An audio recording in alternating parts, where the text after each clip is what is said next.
Nous sommes avec Bruno Scala, échevin de la jeunesse à Chapelle-l'Erlémont, et avec lui, sur l'occasion de parler un peu des activités de la jeunesse. On le rencontre ici à l'occasion de la journée de la jeunesse qui se passe le 21 mai. Alors la jeunesse à Chapelle-l'Erlémont, comment se porte-t-elle? Comment vont les jeunes? Les jeunes vont très bien, à l'image de la fête de la jeunesse d'aujourd'hui, où on a, sur la place communale, on a maintenant transformé la place en mini-parc d'attractions. Et pour moi, c'est un des plus beaux projets que j'ai pu créer parce que tout ça est gratuit. On offre un grand moment de détente aux enfants, aux parents et aux grands-parents aussi. Donc c'est aussi une fête intergénérationnelle.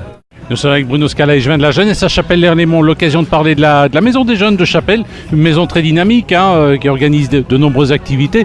Et notamment chaque année, il y a un voyage en France où vous participez à des jeux, si je me trompe. Tout à fait, donc la maison des jeunes est une maison des jeunes hyper dynamique ici à Chapelle, avec beaucoup d'activités, dont chaque année depuis 5 ans maintenant, un voyage. On participe à des journées européennes. J'envoie une délégation d'une dizaine de jeunes depuis 5 ans et ils rencontrent là-bas des Hollandais, des Roumains, des Bulgares, des Français, des Italiens pour participer à des jeux à la française, c'est-à-dire les intervilles comme on les connaît si bien. Nous sommes avec Bruno Scala, échevin de la jeunesse à Chapelle-l'Erlémont. On parle de cette jeunesse qui est très dynamique sur Chapelle-l'Erlémont. Alors un beau projet évidemment lancé par la Maison des Jeunes et c'est l'École du Rire. Oui, l'École du Rire qui me tient aussi beaucoup à cœur parce que à travers un projet, on donne une dynamique et on donne un sens à tout ce qu'on fait. Et ici, il y a beaucoup de jeunes qui maintenant participent à ces ateliers d'humour donnés par David Greuze, alias Freddy Tougo et Olivier Leborgne et Somme qui est un humoriste Carolo. Et ça a créé toute une dynamique autour de la Maison des Jeunes. Et donc c'est une nouveauté et ça marche très très bien.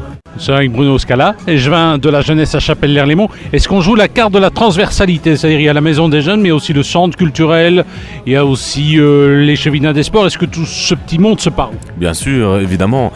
Ça c'est le plus important. On a chacun nos activités liées à notre secteur, on va dire, la jeunesse, le sport, la culture, l'enseignement et autres.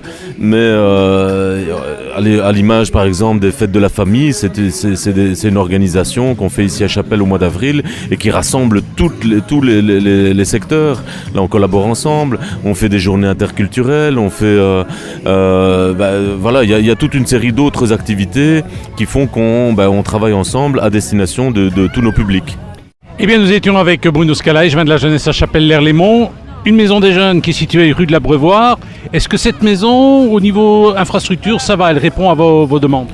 Oui, on aurait tort de se plaindre parce qu'on a des infrastructures qui sont magnifiques, avec un clubhouse, avec un espace informatique, avec des salles pour faire des répétitions et une grande salle qui sert à la fois d'activités sportives, à la fois de danse, à la fois de représentation théâtrale, des mini-concerts, voilà, donc on a de très belles infrastructures. Est-ce qu'il faut être obligatoirement de Chapelle-l'Erlémont pour participer aux activités de la Maison des Jeunes? À la base, oui, parce qu'il faut une carte de membre et habiter Chapelle, Godardville ou Piéton, mais on n'est pas fermé à recevoir des jeunes d'autres communes, parce que justement, c'est ça aussi, c'est de pouvoir être ouvert à toute une série d'autres personnes et d'autres projets. Merci.